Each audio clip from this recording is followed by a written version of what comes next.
Bonjour à tous. Merci de nous avoir rejoints pour une table ronde sur la Deep Tech, les PME ETI au Big 2025. Donc, on va présenter les intervenants, mais un petit mot d'introduction avant cela. Pourquoi ce sujet? Alors, pour plusieurs raisons. La réindustrialisation est un sujet d'actualité. BPI France porte un plan industrie qui va permettre de 2025 à 2029 d'investir près de 40 milliards d'euros. Le sujet de fond, c'est le fait de faire augmenter la part du PIB qui va à l'industrie, de passer de moins de 10% aujourd'hui à 12%. Et ce qu'on voit quand on analyse ce chiffre, c'est que l'industrie qui repose beaucoup sur la R&D, cette R&D, elle est portée aujourd'hui en France beaucoup par le monde académique, également par les entreprises, mais quand on se compare, on voit que les entreprises françaises font moins de R&D que les entreprises d'autres pays de l'OCDE. On appelle ce chiffre la DIR 2, donc c'est la part du PIB qui va à la recherche et qui est portée par les entreprises. Elle est inférieure en France par rapport à d'autres pays. Or, l'industrie et la R&D sont des facteurs de croissance de long terme, on va en parler en détail. On voit, quand on regarde les chiffres à nouveau, que les entreprises qui font plus de R&D exportent plus. Si on prend les ETI, on voit que les entreprises qui font plus de R&D, les ETI qui font plus de R&D, ont 30% de leur chiffre d'affaires à l'export contre 20% en moyenne. On voit aussi que les entreprises qui font plus de R&D ont une croissance qui est plus importante. Voilà, donc autant de choses qui font que l'industrie qui repose sur la R&D, que la R&D est un facteur important. Donc pourquoi la R&D dans les PME et ETI?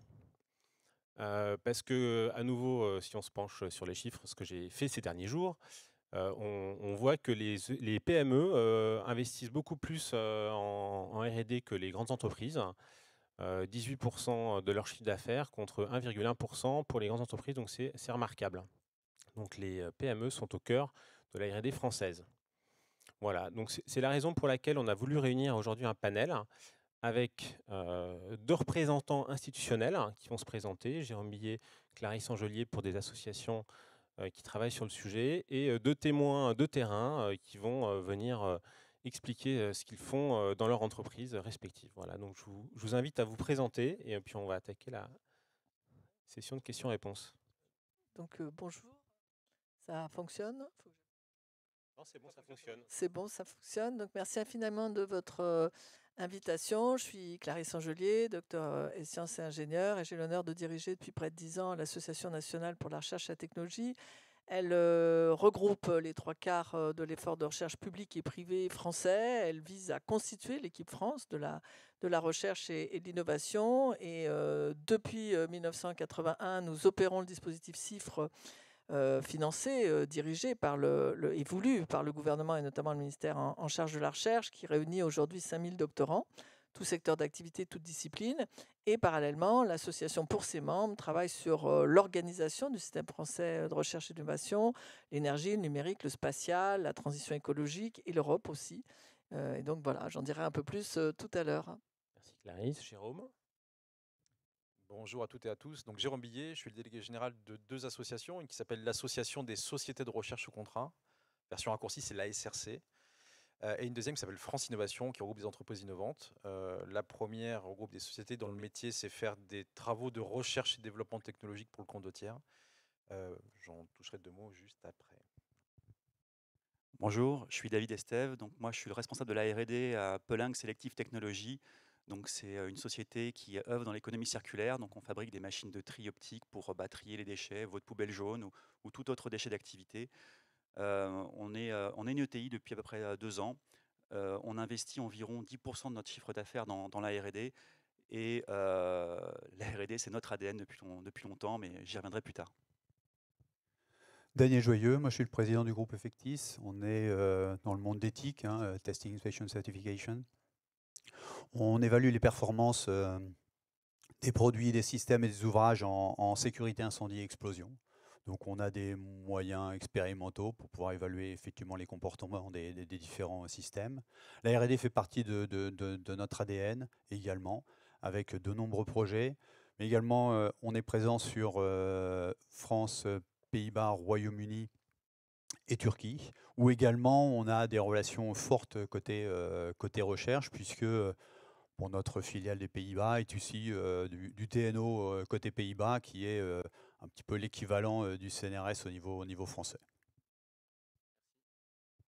Merci pour ce premier tour de table. Alors, Clarisse, je me tourne vers vous pour attaquer la session de questions-réponses. Est-ce que vous voulez nous proposer une forme d'introduction sur les grands enjeux de la R&D, à la fois pour les entreprises, mais peut-être plus globalement, si on prend un peu de recul, pour les États? Merci beaucoup. Oui, je vais commencer sur une perspective historique rapide, mais il n'est pas nouveau que pour la cité, les civilisations, la compréhension de la marche du monde et sa traduction en une appropriation des propriétés de la nature pour le bénéfice de l'humain remonte effectivement à près d'1 million d'années avec l'usage du feu, puis après moins 2000, l'âge du bronze, et puis 1958, la capacité à faire des nanostructures, et évidemment, j'en ai passé. Les pays dits développés, très rapidement, hein, depuis le XIIe siècle, ont mis en place des universités et ont financé cette compréhension de la marche du monde pour progresser pour le bien-être de leur peuple, si vous me permettez de le dire comme ça, et progresser pour essayer d'aller attaquer les autres contrées et s'approprier leurs richesses, aussi bien en termes de ressources humaines que de savoir-faire. Sans compter que ça alimente évidemment le commerce, que ce soit la teinture en bleu ou le secteur militaire. Donc, jusqu'au XXe siècle, la France et l'Europe, mais la France surtout, est un pays dans les premières puissances scientifiques. Et elle rayonne, elle s'étend, et le socle de la recherche ne fait pas débat. Et depuis 1939, création du CNRS, puis après, dans les années 50-60, création des organismes de recherche, structuration de la recherche, même avant. Mais on voit bien que la recherche est un acte politique qui ne dit pas son nom, mais qui est très présent. Et TGV, fusée, etc. Là, aujourd'hui, le problème auquel on fait face, c'est pas tellement que cet objet politique est totalement disparu, même si, à mon avis, il s'est amolli, mais surtout, les 180 pays plus un hier soir de l'ONU, si vous me permettez de le dire comme ça, ont dans leur politique et leur stratégie la R&D. Donc, en fait, nous, on court avec beaucoup de compétiteurs, donc il faut courir aussi vite, voire plus que les autres, et c'est un peu comme les Jeux Olympiques. S'ils sont mieux organisés, plus nombreux, eh bien, ils ont plus de grands Mozart à présenter. Donc, ce que je veux dire par là, c'est que nos politiques ne peuvent pas faire l'impasse d'une vision stratégique forte, politique forte, économique forte de la recherche et développement. Ça part de l'organisation des universités, des organismes de recherche, ça part de l'organisation de la production de générations compétentes, et ça part de soutien à l'innovation, à la recherche, aux entreprises. Alors après, si je décline au niveau des entreprises, eh bien c'est la même chose. Un patron, dirigeant, petit comme grand, enfin d'une grande ou petite entreprise, s'il n'a pas la R&D, son entreprise étant un corps vivant, et forcément, contrairement à l'inerte, dans une dynamique de mouvement, et s'il ne crée pas de nouveaux produits, s'il n'est pas perméable à la R&D, il a toutes les chances de disparaître. Ça a pu arriver, mais ça devient de plus en plus rare, et il se met en tous les cas en danger très critique de pouvoir survivre. Je continue ou vous avez... Ouais, alors du coup, moi, si on parle maintenant des entreprises, est-ce que vous pouvez nous dire un mot de ce que fait la NRT et donc en lien ce qu'est la recherche collaborative? Alors, tout à fait. Alors, je vais quand même parler des 3 horizons de recherche d'une entreprise. D'abord, il y a l'horizon 1 qui est une recherche incrémentale pour laquelle il n'a pas forcément nécessairement besoin d'une relation avec le monde académique, mais ça peut être bien, et c'est là où je parle de perméabilité. C'est-à-dire que les équipes de R&D, qui peuvent être des petites cellules ou des grands départements, vont devoir quand même en permanence regarder ce que font les autres, comment ça marche, et s'approprier les évolutions de la connaissance du monde, comme je l'ai dit. Après, on a l'horizon 2, où là, l'entreprise va pas vouloir rester sur sa chaîne de valeur, mais va vouloir en sortir un peu. Et il est fort à parier qu'elle ne puisse pas faire sans des coopérations. avec d'autres entreprises et probablement avec le monde académique. Et puis après, il y a l'horizon 3, qui est le Graal, c'est-à-dire la disruption. La capacité à être le premier à mettre sur le marché des innovations, des biens ou des services que les autres n'ont pas, pour gagner la course, et en regardant qu'on a une Europe qu'on n'a pas gagné tant ces dernières décennies. Donc, c'est extrêmement important, et on est ici dans les deep tech, de favoriser cette disruption, mais par contre, elle est incontournable du monde académique. C'est le monde académique qui disrupte. Et puis après, il faut se donner les capacités de transférer cette disruption en des biens et des services sur toute la chaîne de développement jusqu'au marché. Alors, on a à notre disposition pour des entreprises qui débutent des coûts d'essai avec justement des centres techniques, des associations qui les aident, des contrats. Puis après, je ne peux pas m'empêcher de parler des tests CIF, mais qui sont déjà à un moment un peu aboutis dans la volonté de faire de la R&D. C'est de la recherche. Ce n'est pas que du développement. Souvent, d'ailleurs, le doctorant CIFRE va devenir docteur, mais surtout directeur de ce qui deviendra le service de R&D. Et j'ai des exemples d'entreprises qui ont shifté grâce à la R&D et ont assuré leur survie, d'une part, ou d'autre part, dans plusieurs entreprises qui sont passées de quelques dizaines de personnes à quelques centaines. Donc je pense que nos camarades nous en diront plus. Et puis enfin, je terminerai sur le fait que pour moi, on devrait tous, en tant que patron d'entreprise, avoir pour ambition de créer un laboratoire commun. Laboratoire commun, ce n'est pas forcément une grande surface, mais c'est la capacité à constituer des équipes mixtes entre le public et le privé qui tricotent, qui développent une vision commune et où les enjeux de l'autre deviennent aussi les miens. Et on n'a pas cette friction des relations au temps, des relations au marché, etc., où il y a une vraie porosité dans les capacités intellectuelles de développement d'innovation. Merci beaucoup. Merci Clarisse. Alors, on va faire un premier focus sur un des acteurs de la R&D. Jérôme, je me tourne vers toi. Donc, tu es délégué général de l'association des SRC, des sociétés de recherche sous contrat. Est-ce que tu peux nous expliquer ce qu'est une SRC et comment elle intervient Avec dans un plaisir. projet? Alors, je ne vais pas remonter au Silex, donc je vais plus récemment. 1984, il y a une association qui se crée. À l'époque, elle ne s'appelait pas l'Association des sociétés de recherche sous contrat, elle s'appelait l'ASSIRDI, l'Association des sociétés indépendantes de recherche et de développement pour l'industrie. Et puis, le chemin faisant, jusqu'en 2000, l'association a vécu sa vie, et après, elle est devenue l'Association des sociétés de recherche sous contrat. Derrière ce terme un peu barbare, société de recherche sous contrat, c'est tout simplement des entreprises, PME ou entreprises de taille intermédiaire en règle générale, dont le métier, c'est de faire des travaux de recherche et de développement technologique pour le compte de tiers. Pour le compte de tiers, ça veut dire aussi bien pour le compte de start-up, de PME, de TI, de grands groupes, voire des organismes publics de recherche sur des travaux de maturation de techno. Et le terrain de jeu, ça va être typiquement TRL 4 à TRL 7. Alors TRL, pour ceux qui ne connaissent pas, c'est l'échelle de maturité technologique. Donc on intervient bien sur un processus en termes de développement technologique. On intervient sur tous les domaines d'application. La seule chose sur laquelle on est un peu plus faible, c'est la pharma, parce qu'on a un socle en termes de compétences mises à disposition des entreprises clientes qui est plutôt sciences de l'ingénieur. Donc on intervient sur tous les pans. Ça représente aujourd'hui à peu près 2000 équivalents temps plein, 150 millions d'euros de chiffre d'affaires sur cette activité de R&D pour le compte de tiers. Et on se situe véritablement finalement, c'est une notion de passerelle entre des travaux qui sont issus du monde académique et puis les problématiques très concrètes des entreprises. Donc on va intervenir, donc c'est vraiment une recherche sous contrat. Alors derrière le terme sous contrat, certains pourraient dire c'est de la prestation, il y a une relation de client-fournisseur. Oui, ce qui est vrai, comptablement, une société de recherche sous contrat édite une facture et le client est censé la payer. Néanmoins, au-delà de cette relation qui est purement administrative et financière, derrière, ça passe déjà par challenger le cahier des charges du client. Ça, c'est un élément important. Donc nous, la sous-traitance, on n'y croit pas trop, on parle plutôt de co-traitance, parce qu'il y a vraiment déjà imaginer et challenger les solutions qui sont dans la tête du client. Mais peut-être que vous faites fausse route, peut-être que la techno que vous envisagez, ça peut très bien fonctionner. Par contre, vous aurez un problème en termes de normalisation, de fabrication, de coûts, de revient, etc. Donc ça, c'est les éléments qu'on prend en considération. C'est pas la techno pour de la techno, c'est la techno qui est au service d'une proposition de valeur qui se situe côté client.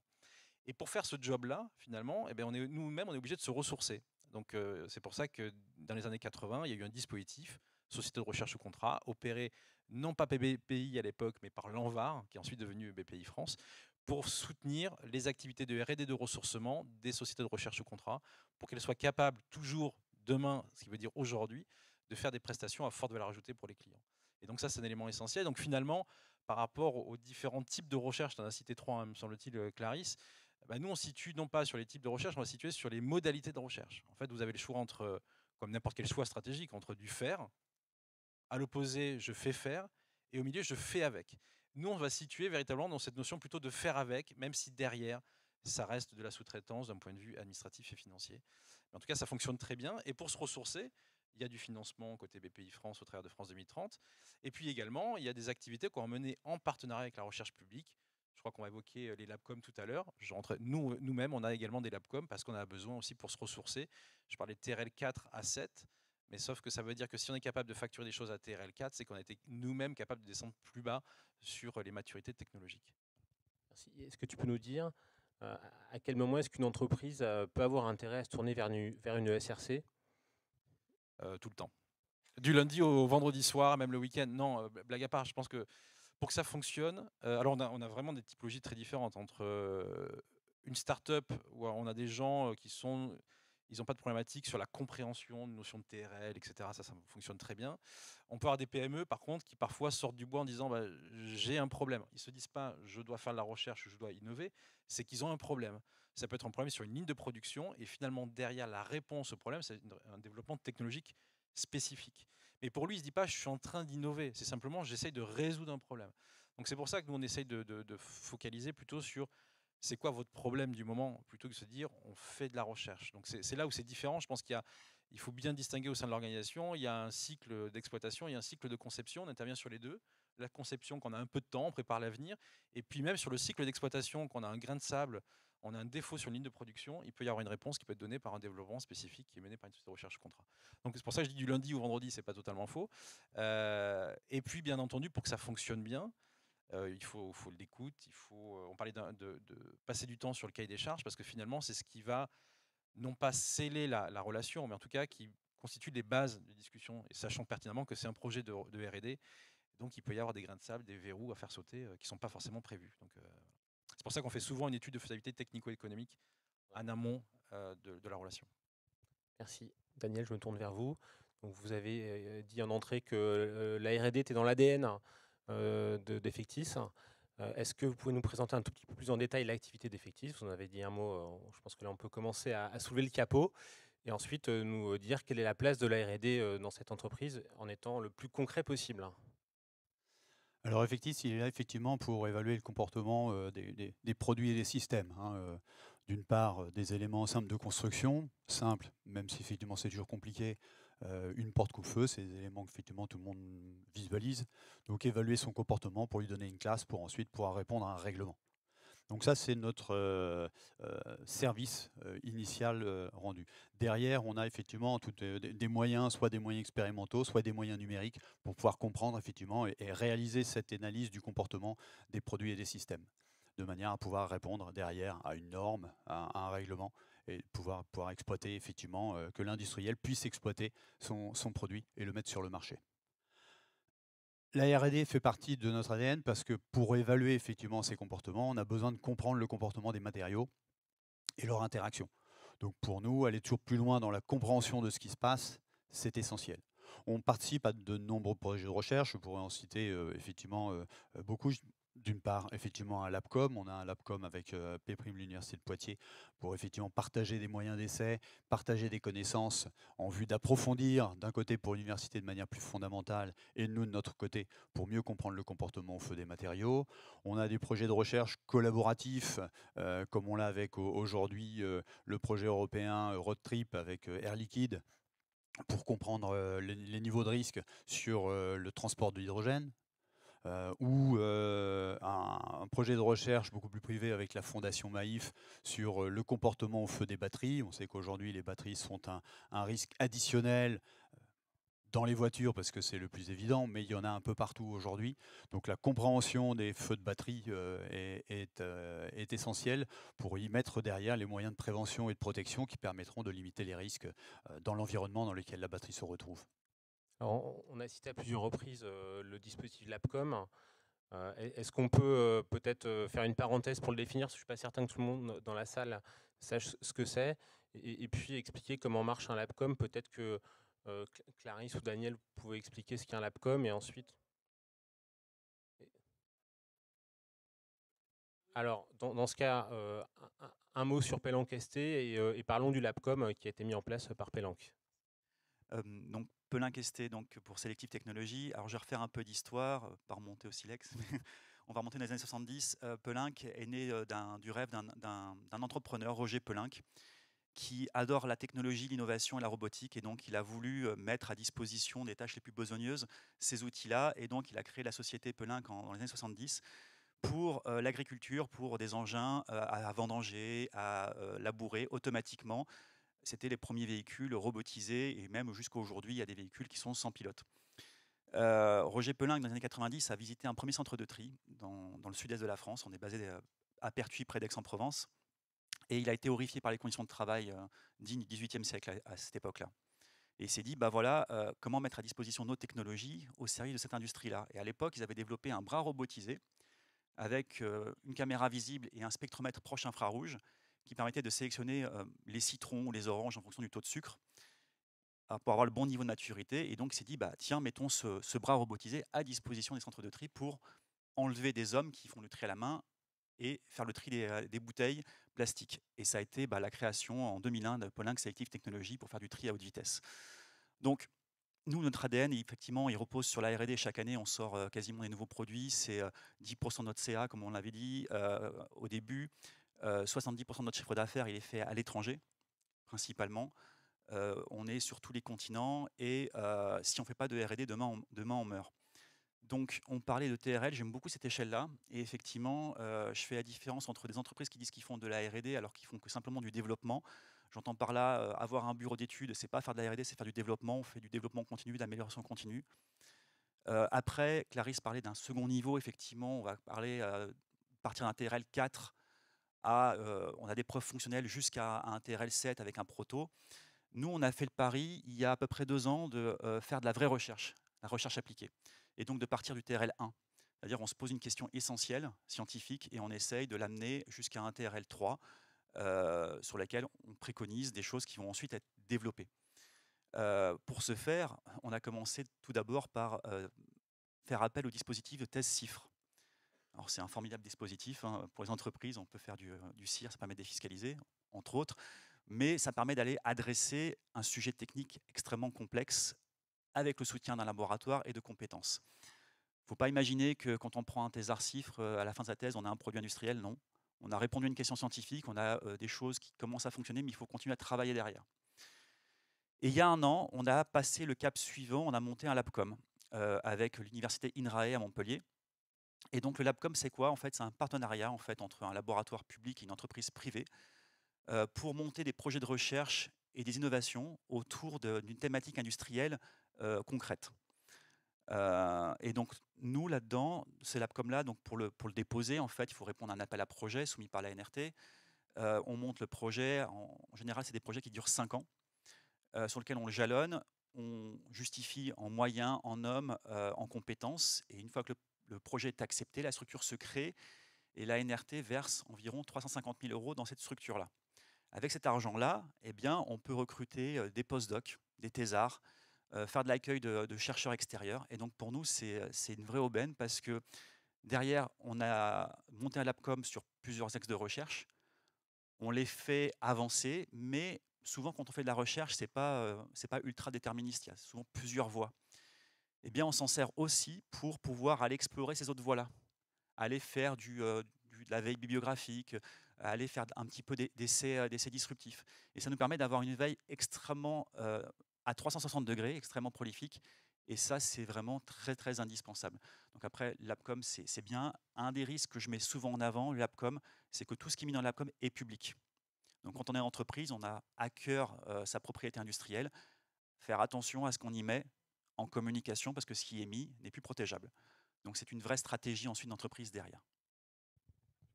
Merci, bien sûr. N'hésitez pas à intervenir. Juste rappeler un mot, parce que j'ai eu la discussion avec mon fils qui a 9 ans sur les LabCom, le pauvre. LabCom, c'est pour laboratoire commun. Le com, c'est commun. Et d'autre part, ce qui a été dit, alors c'est l'ANR qui fait du versement, mais en fait, il y a 2 choses. Je pense qu'il faut distinguer la notion de laboratoire de recherche commun Et puis il y a un dispositif qui s'appelle l'ABCOM, effectivement, qui est opéré par l'ANR. Donc nous, par exemple, on a eu des sociétés de recherche sous contrat qui ont eu des laboratoires de recherche communs dans les années 70. Le LabCom, dispositif de l'ANR, n'existait pas. Donc rien ne vous empêche, bien entendu, d'avoir un laboratoire de recherche commun en dehors de tout mécanisme d'incitation côté ANR, sachant que le financement ANR revient aux académiques, ne revient pas aux entreprises. Voilà, juste. Oui, effectivement, parce que ce n'est pas l'ANRT qui finance les LabCom, bien l'ANR. Merci pour la reprise. Alors nous, on a effectivement un LabCom avec l'Université de Poitiers, P'. C'est vraiment, il y a besoin d'une relation étroite entre l'entreprise et le laboratoire de l'université. Pour nous, c'est historique. D'une part, l'Université de Poitiers, avec le laboratoire combustion et détonique, a développé sur le monde de la sécurité, a été un des pionniers au niveau universitaire. Moi-même, lors de mon doctorat, un professeur de l'Université de Poitiers était dans mon jury. On avait déjà énormément de relations avec l'Université de Poitiers. Donc c'est important d'avoir cette relation étroite pour pouvoir mettre en place quelque chose qui est fluide, rapide et qui doit rester fluide dans l'exploitation, parce que ce n'est pas toujours évident en fonction des besoins de chacun de pouvoir se rendre. Donc il faut une très bonne relation entre chacun. Nous, l'objectif, c'était de mettre en moyen des moyens expérimentaux communs, à plus petite échelle pour l'université, un peu plus grande échelle pour nos besoins à nous, de mettre ces moyens communs avec des opérateurs communs, pouvoir répondre effectivement à des projets en commun et de pouvoir élargir notre champ d'investigation en travaillant ensemble. Est-ce qu'on peut faire aussi un focus sur l'aspect humain du LabCom? On a parfois le sentiment que les entreprises et le monde académique fonctionnent de manière différente, et c'est souvent vrai. Donc comment se passe au quotidien cette relation? Est-ce qu'il y a une relation de confiance à construire? Est-ce que ça se fait très naturellement? Alors bien sûr, chez Effectis, il y a un ADN, une histoire déjà qui fait que c'était peut-être plus simple, mais comment se passe ce côté humain? Alors, il est essentiel, la confiance est essentielle pour pouvoir travailler, puisque l'ensemble est implanté quelque part physiquement. Donc il y a besoin effectivement d'avoir cette relation continue, mais également d'avoir de confiance sur comment sont exploités les moyens, à quoi ils vont servir, comment on peut effectivement arriver à engranger une relation renforcée pour pouvoir travailler sur des sujets spécifiques, pour pouvoir embaucher. Tout ça conduit à ce que le monde du RH est un monde essentiel pour le bon fonctionnement du LabCom. Et pour Polanc? Effectivement, hein, je vais dans ce sens-là. Effectivement, c'est une relation de confiance. On ne fait pas un laboratoire commun avec n'importe qui, hein. Nous, on est parti avec l'INRAE parce que c'était déjà dans notre réseau, c'était des gens avec qui on avait déjà beaucoup travaillé, proches de nos valeurs.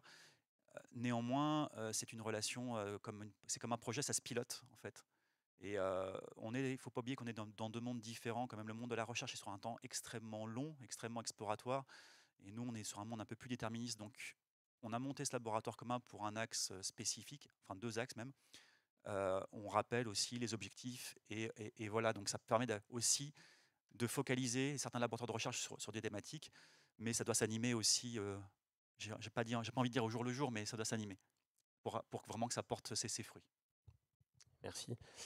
Alors, on peut faire aussi un point sur les financements de la R&D. On a déjà dit un mot à travers le LabCom. Est-ce qu'on peut rappeler, Clarisse, les grands mécanismes? On a parlé des chiffres aussi. On peut peut-être rappeler ce qu'est une chiffre. Je ne suis pas certain à nouveau que tout le monde le connaisse. C'est connu, mais c'est important. Et dire un mot des appels à projets. Alors, le dispositif CIFRE, c'est un dispositif très agile et plébiscité. Donc, il a plus de 40 ans, ce qui est quand même un témoignage. En fait, une entreprise ou une association, une collectivité territoriale va confier un sujet de recherche, comme vous l'avez bien dit, à un salarié qu'il embauche, qu'il va embaucher. Mais ce salarié, sa mission, c'est ce sujet de recherche qu'il ne va pas développer seul, qu'il va développer avec un laboratoire académique. Et donc, l'entreprise, au travers de ce salarié ou de cette personne, va avoir toute la puissance de feu du monde académique avec cet ambassadeur, ce qui fait le go-between entre le labo et l'entreprise. Et donc, ce jeune salarié, enfin, il n'y a pas de limite d'âge, mais ils sont quand même souvent, la moyenne d'âge doit être de 24 ans à peu près, va développer un travail de recherche pour l'entreprise avec son laboratoire académique tout en ayant les qualités d'un doctorant et donc un directeur de thèse au sein d'un laboratoire de recherche, inscrit dans une école doctorale. Donc, c'est un doctorant comme tous les doctorants du monde, mais avec cette relation très spécifique avec l'entreprise. Alors, l'avantage, c'est que non seulement vous gagnez une ressource humaine dédiée à votre projet, plus la puissance de feu du labo, comme je l'ai dit, mais en plus, ce salarié est une charge salariale aidée, puisque la NRT, pour le compte du ministère de la Recherche, va donner 14 000 € par an pendant 3 ans à l'entreprise. Donc, c'est une subvention, on va dire, bienvenue. À quoi peut s'ajouter le CIR sur la partie non subventionnée? Là, ça me fait une transition toute faite, c'est-à-dire qu'il est assez naturel que l'État aide les entreprises à faire de la recherche. La recherche, on l'a dit, c'est incontournable pour l'entreprise, mais c'est un acte risqué. Et dans un monde très manichéen, ce risque incombe au milieu académique. Donc l'entreprise met des deniers, participe à l'effort national de la prise de risque sur la compréhension de la marche du monde. Eh bien, ce n'est pas anormal que l'État aide, notamment à 30%, ce qui fait que, voilà, aide les entreprises. Et je veux dire que tous les pays, ou les puissances, je pense aux États-Unis, à la Chine, aident leurs entreprises à faire de la R&D. Donc, la NRT soutient beaucoup, beaucoup le dispositif CIR. Et entre les deux, eh bien, il y a tous les appels à projets qui sont soutenus soit par l'ANR, soit par France 2030. Et évidemment, il faut avoir un petit peu d'agilité pour aller regarder quel est le meilleur programme. Mais surtout, je pense que la première démarche, c'est se rapprocher de laboratoires académiques, soit près de son secteur, près de sa discipline, soit près de chez soi, tout simplement, et de rentrer en relation avec ces chercheurs qui, après, sont des bons poissons pilotes pour ce qui est des appels à projets. Merci. Merci. On peut citer aussi d'ailleurs en matière de financement des produits BPI France, les prix innovation R&D, qui sont un dispositif intéressant et qui permettent de faire appel à des sous-traitants, que ce soit des sous-traitants publics ou des sous-traitants privés. Donc beaucoup de dispositifs qui existent. David, tu as évoqué à un moment donné l'importance, avant de mettre en place un LabCom, de penser ce qu'on veut publier ou pas et ce qui peut relever d'une protection de l'API. Est-ce que tu veux nous en dire un petit peu plus sur ce qu'est une stratégie pays et comment elle s'intègre dans la stratégie de l'entreprise? Alors, je peux commencer par une boutade en disant qu'il n'y a pas de bonne ou de mauvaise stratégie. Mais globalement, ce qu'il faut rappeler au niveau de la propriété industrielle, c'est qu'il y a en gros quatre moyens. Il y a la protection par brevet, il y a la prise de date par enveloppe solo, il y a la publication scientifique ou communication publique comme on est en train de faire aujourd'hui, et il y a le secret. On est en droit de rien dire. Voilà, on veut pas ça, parce que ça coûte l'API. Et donc c'est un vrai enjeu aussi, ça rentre dans le portefeuille de valorisation de l'entreprise, dans le capital d'entreprise, la propriété industrielle. C'est un vrai métier. On ne peut pas faire ça soi-même, c'est souvent du droit. Il faut se faire accompagner. Nous, on utilise des conseillers en propriété industrielle, des cabinets qui sont spécifiquement conçus pour ça, qui nous aident à rédiger les brevets, qui nous aident à faire des études d'antériorité. Ça se monnaie, mais c'est extrêmement précieux parce qu'il n'y a rien de pire que de développer quelque chose pour se rendre compte qu'après, qu'on n'a pas la liberté d'exploitation, parce que c'est ça un brevet. Un brevet vous octroie une liberté d'exploitation et une unicité, un privilège sur le produit pour la durée d'exploitation qui est de 20 ans. Et donc, si dans sa R&D, on n'est pas structuré pour un petit peu, à un moment donné, ouvrir ses œillères et voir ce qui est fait, ce qui est protégé, enfin, des drames industriels, on en a vu beaucoup, de gens qui arrivent avec des solutions et qui se prennent un procès ou qui doivent arrêter parce qu'ils ne peuvent pas commercialiser leurs solutions. Donc, la propriété industrielle, c'est extrêmement important. Il faut se faire accompagner et voilà ce que je peux en dire. Donc, effectivement, se faire accompagner, c'est un point important. Daniel, vous voulez ajouter quelque chose sur l'API? Pour nous, on intervient régulièrement en appui des industriels dans leur développement, dans leur connaissance du produit, etc. Donc on n'a pas réellement de propriété sur les produits finis qui ressortent effectivement de cette recherche. Par contre, on développe aussi nous-mêmes dans un certain de processus ou d'équipements nécessaires à nos travaux. Et donc de ce côté-là, on se doit aussi de protéger nos propres développements avec notre recherche interne sur principalement en termes de capacité d'équipement un peu innovants. Rappeler autre chose, excusez-moi. L'API aussi, c'est un acte de veille aussi. Ça vous donne aussi un horizon de ce que font vos concurrents et de leur stratégie. Bon, il y a toujours un horizon entre le moment où un brevet est déposé et publié, il se passe environ 18 mois. Néanmoins, faire cette veille de propriété industrielle, cette veille de brevet, donne des indices extrêmement fiables sur la stratégie de développement commercial et industriel des entreprises et les axes où elles veulent aller. C'est souvent des fois aussi un formidable levier de défense ou d'attaque. Donc cette veille, elle est extrêmement importante aussi. Donc il existe des outils aujourd'hui numérisés, avec l'IA, ça aide à faire beaucoup de choses. Très très simplement, un acte qui était très compliqué aujourd'hui pour faire une recherche de brevet est devenu extrêmement simple. En langage naturel, on trouve énormément de brevets. Et c'est fulgurant comme outil. Donc c'est un élément stratégique pour l'entreprise.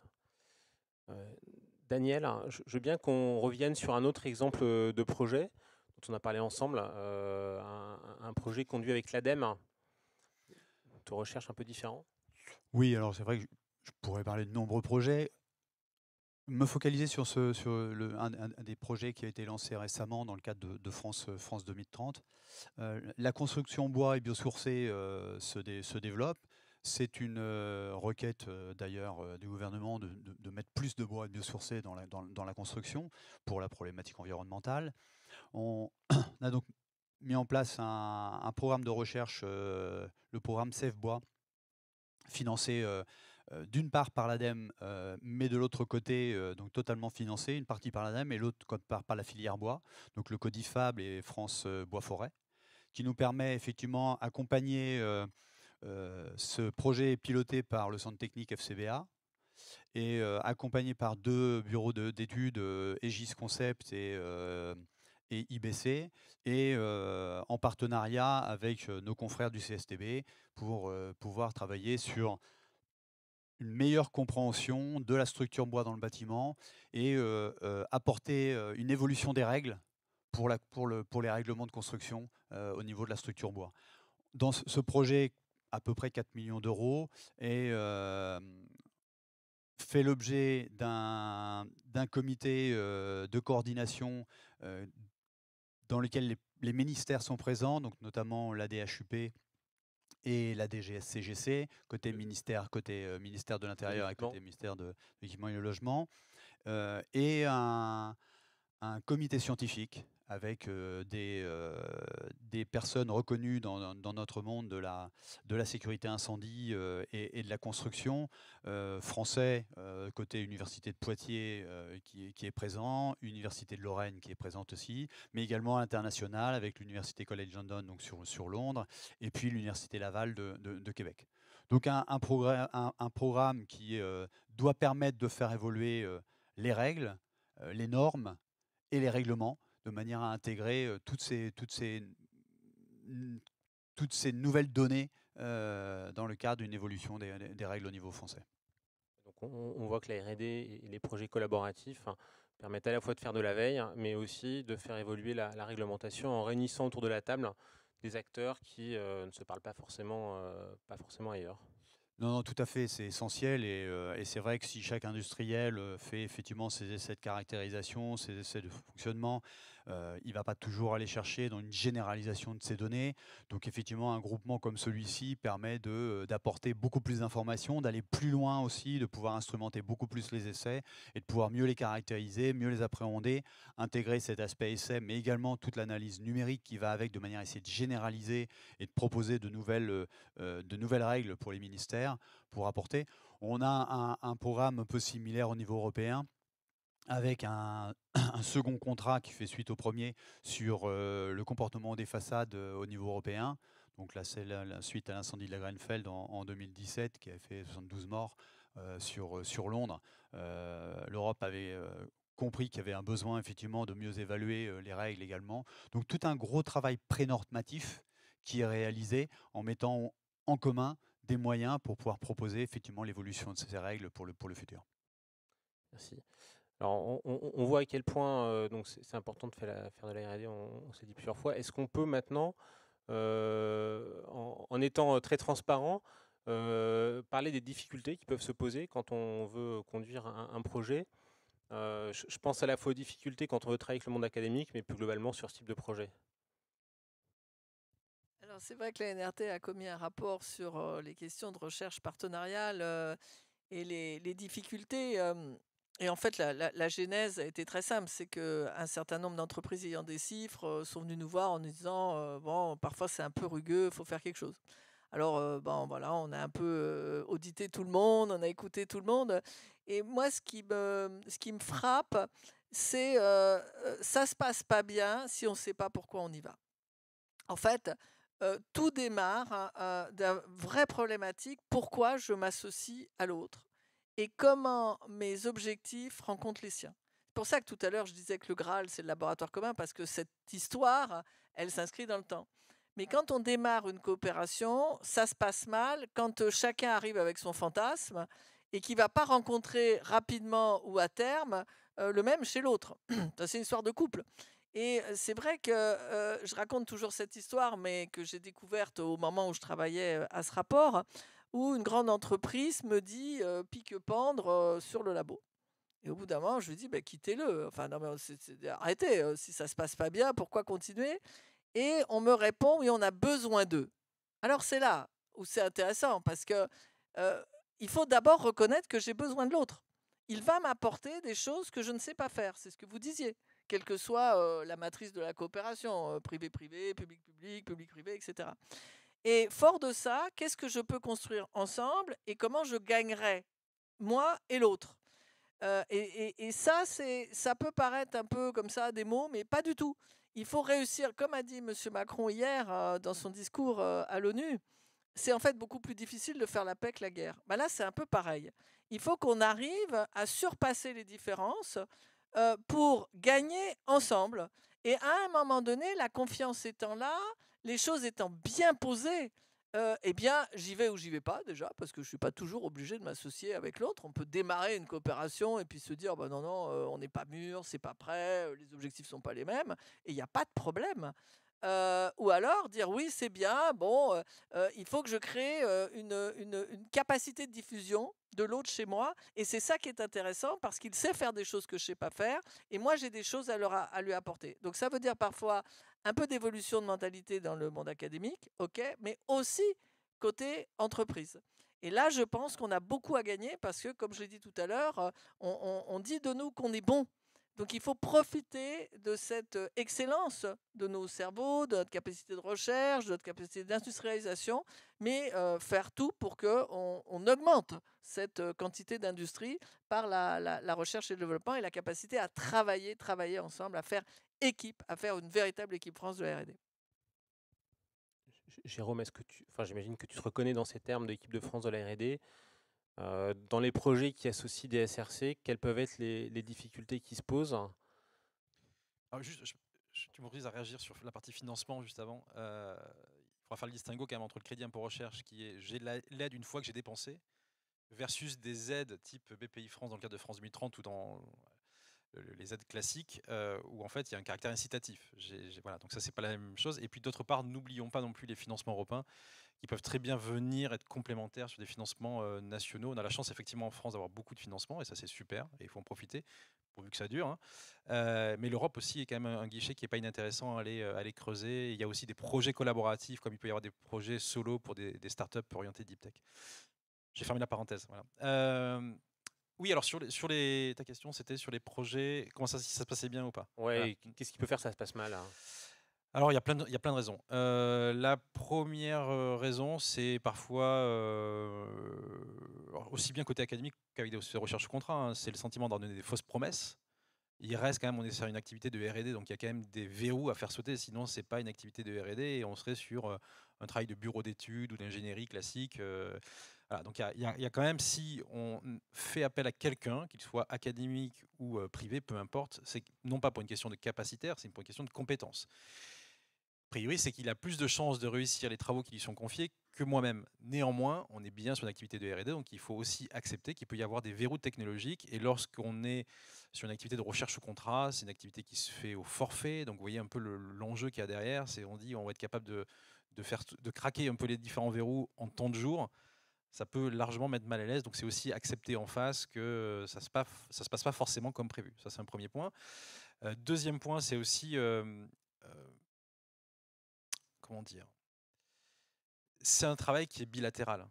C'est qu'à un moment donné, il faut aussi prendre conscience des contraintes de l'autre. C'est qu'il peut y avoir une faute qui incombe au prestataire, tout comme il peut y avoir une faute qui incombe à l'entreprise elle-même. C'est qu'en règle générale, c'est pas voilà les clés du camion, on se donne rendez-vous dans 6 mois et on voit ce qu'il en est. Non, c'est vraiment un travail partenarial. Donc en fait, ça avance main dans la main. Et parfois, quand l'entreprise elle-même est censée développer des choses qui vont venir alimenter les travaux, bah, de facto, ça allonge les délais. Voilà, donc il faut aussi accepter les responsabilités de toutes parts dans ce type de relation, et je crois que c'est assez important.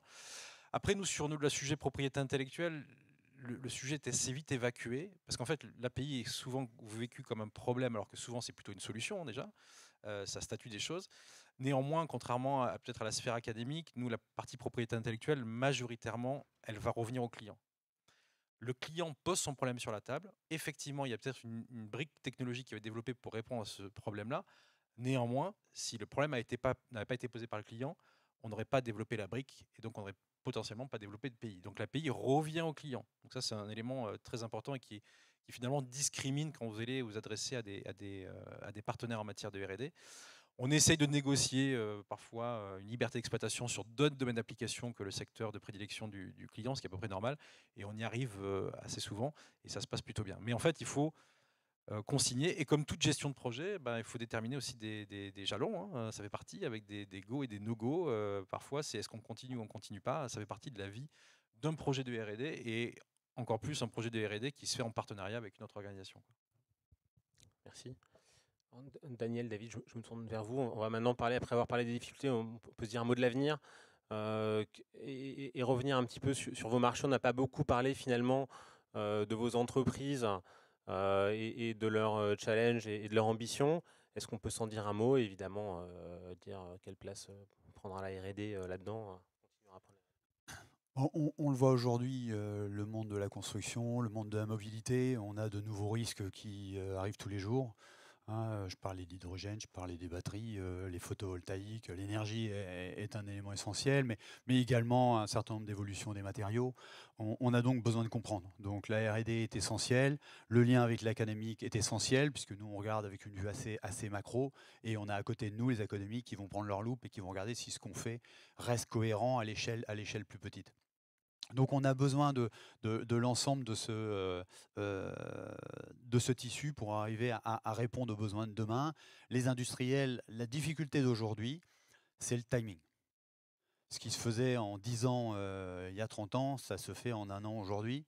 L'évolution est très rapide, les changements sont très rapides, les batteries d'aujourd'hui ne sont sûrement pas les mêmes que demain. Le temps qu'on les analyse, le temps qu'on regarde, le temps qu'on édite des règles, le monde normatif est encore plus long et réglementaire régulièrement. Ça fait un moment qu'on travaille sur un projet réglementaire, on n'est pas sûr qu'il en verra le jour, mais les temps sont pas du tout les mêmes.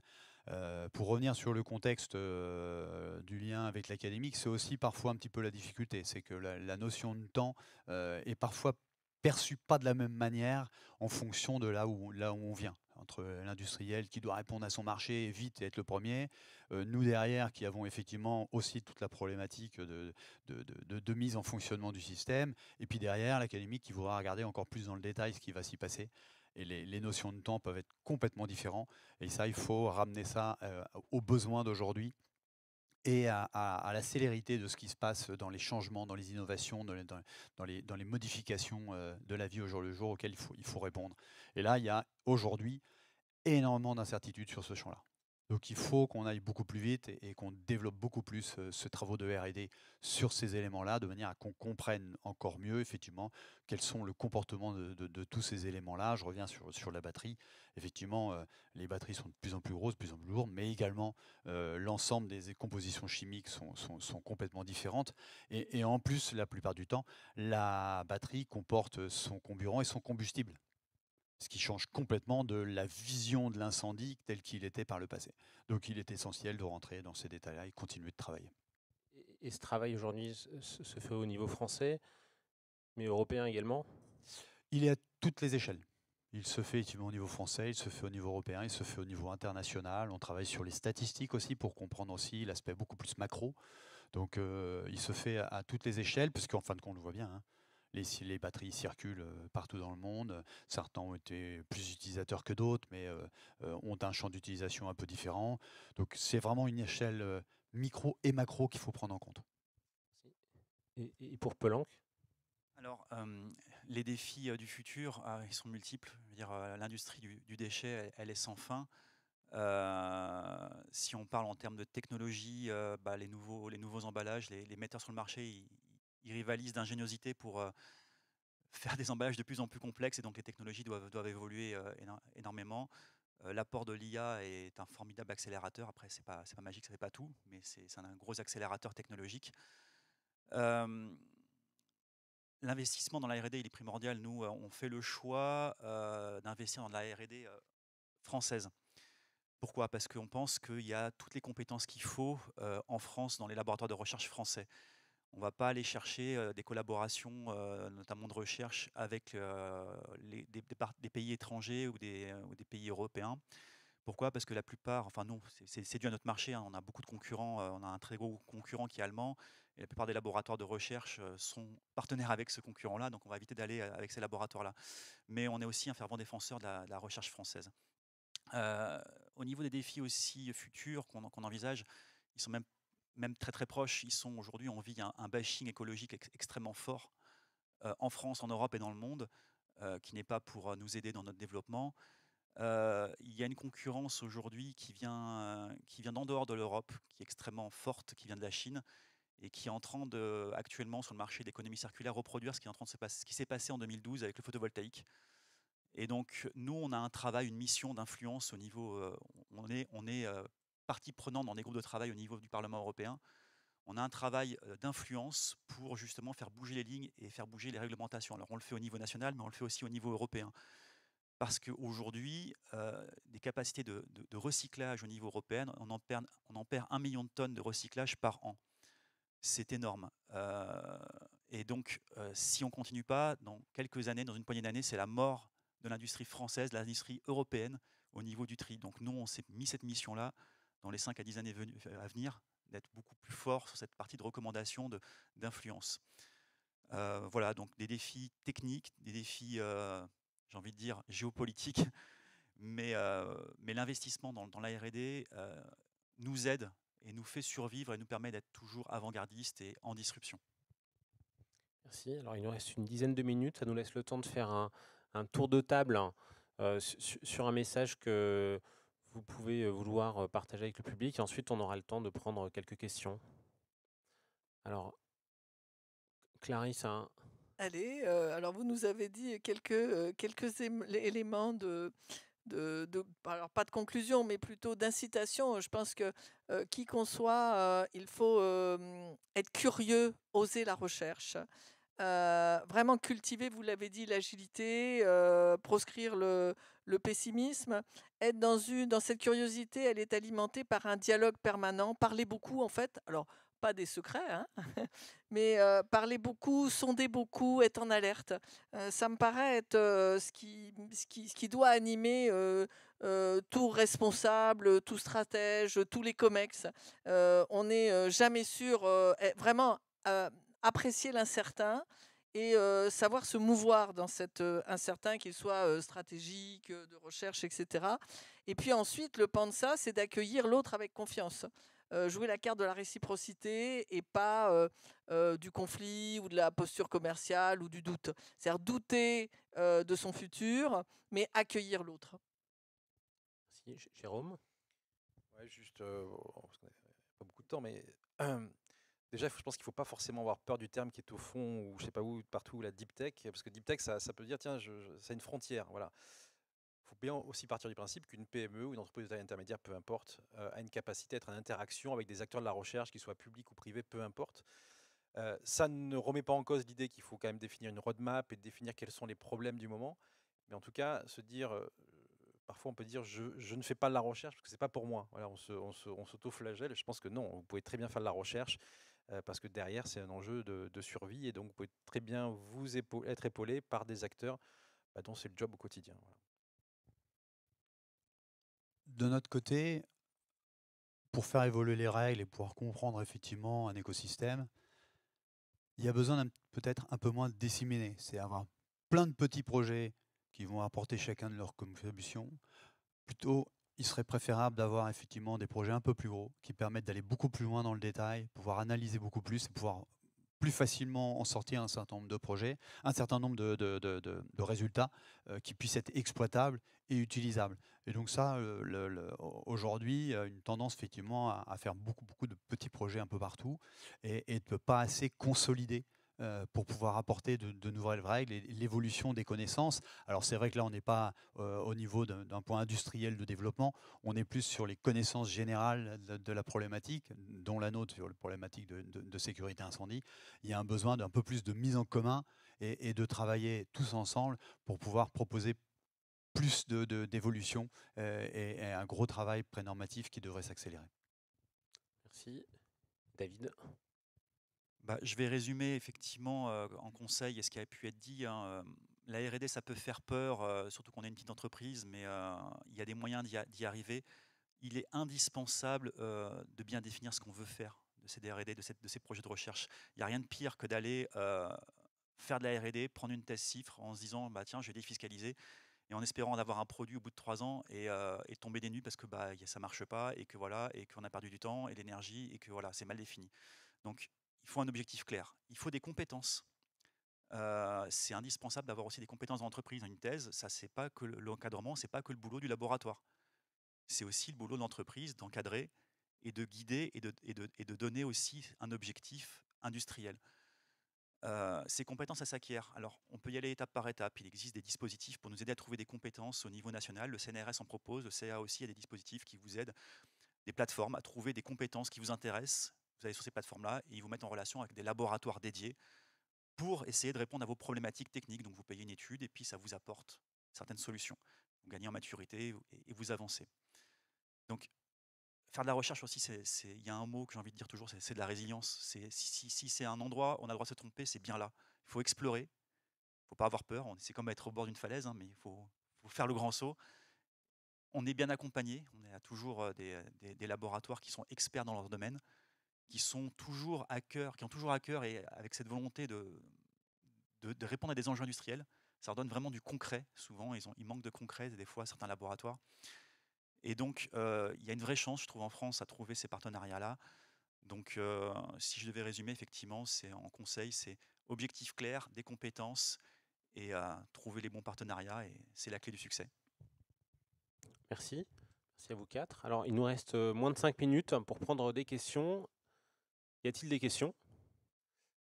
Bonjour, alors on ne voit pas très bien depuis la scène. Ouais. Alors, est-ce qu'il y a un micro dans le public? Sinon, je vais faire passer le micro. Merci. Éric Déliac, je vais essayer de faire vite. J'ai lancé une start-up et j'ai été intéressé d'entendre Daniel parler de l'Université de Poitiers, parce qu'il se trouve qu'on est en partenariat également avec cette université, notamment le laboratoire Péprim à Angoulême. Et mon témoignage, c'est qu'un des points qui a été les plus difficiles pour démarrer, ça a été les histoires de partage de propriété industrielle. J'étais d'ailleurs assez étonné pour avoir longuement été dans ce monde par les demandes qu'il y avait. Et donc ma question est de savoir si pour vous aussi ça a été un problème, un challenge, et comment finalement vous avez réglé cette question. Alors nous, on a pas tellement la problématique de propriété industrielle parce qu'en fin de compte, on est peu propriétaire des informations. En dehors de développement spécifique de méthodologie ou de process pour nos propres laboratoires, le reste, on est en support aux industriels pour qu'eux développent leurs produits. Donc, on n'a pas eu trop cette problématique-là avec Péprim sur la définition des propriétés industrielles, mais j'imagine bien effectivement que c'est de plus en plus complexe ces échanges aussi avec le monde académique, et on a d'autres projets où ça a pu être rendu un peu complexe en termes de discussion, mais pas sur le LabCom. Un complément à la question, ça me permet de rebondir effectivement. Nous, on l'a vécu. Cette problématique-là, quand on signe des projets communs, il y a toujours ce paragraphe qui arrive dans la convention commune de la propriété industrielle. Alors, nous, on a la chance d'avoir des juristes, ça nous aide à répondre à ces questions-là, mais il est essentiel de faire un listing des savoirs initiaux de chaque côté, chaque partie. Sinon, dépendamment d'avec quel laboratoire vous êtes, il y en a qui ont les dents longues, vous perdez votre propriété industrielle. Donc il est extrêmement important de faire ce bilan initial. Ensuite, souvent, c'est la propriété partagée, hein, une licence d'exploitation pour le laboratoire et une propriété pour l'entreprise, mais ce point de départ est essentiel. Et j'ajouterais que ça doit s'exprimer dès le départ. C'est-à-dire que souvent, les chercheurs privés publics se passionnent pour ce qu'ils veulent faire et on a ce top-up qui arrive 3, 5, 6 mois après. Et c'est vraiment, il faut former nos soldats recherche au front à exprimer très rapidement ces conditions-là parce qu'il il y a des choses, moi je suis très étonnée et je réagis contre un monde académique qui ne comprend pas suffisamment les besoins de l'entreprise, voilà, et réciproquement. Donc là, c'est le ministre, d'ailleurs, dans le cadre du rapport qu'on a fait, a exprimé sa volonté d'aider à ce que ça se passe mieux. Je pense que les directeurs d'OR, d'organismes de recherche et de présidents d'université sont conscients du problème, mais il faut s'imposer de parler de ça au moment où on fait le listing de qui apporte quoi et pourquoi faire. Bonjour, merci pour vos interventions. Vous avez beaucoup insisté sur les LabCom et sur les tests CIFRE.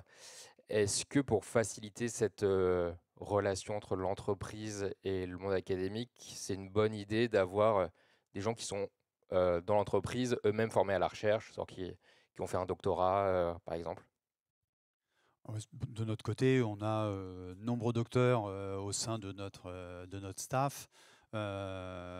D'origine moi-même, je suis effectivement docteur de l'université également. Mon directeur général France vient de passer son HDR, donc il y a aussi un lien fort. On rappelait effectivement, nous, ça fait partie de notre ADN, donc on a besoin de comprendre, on a besoin d'aller chercher, on a besoin de détailler ce qu'on va faire et de rentrer effectivement dans la compréhension technique et scientifique de ce qu'on va apporter. Donc effectivement, cette curiosité que le docteur a de base, puisque son travail, c'est de fouiller. Et donc, il a cette curiosité de base qui fait qu'effectivement, ça rend les relations beaucoup plus fluides, beaucoup plus simples pour pouvoir travailler avec le monde académique d'un côté, mais aussi le monde industriel de l'autre, parce qu'on on cherche à comprendre effectivement quel est son problème. On est un petit peu une interface, nous, entre le monde industriel et le monde académique. On est capable de parler un petit peu les deux mêmes langages. Et donc, effectivement, le docteur peut être effectivement souvent un fluidifiant dans les échanges d'un côté comme de l'autre. Daniel, ce sera le mot de la fin. Ouais, non, parfait, c'était une belle conclusion. Voilà, le temps est échu, donc merci à tous d'avoir assisté à la table ronde et merci à vous quatre pour vos interventions. Bon big.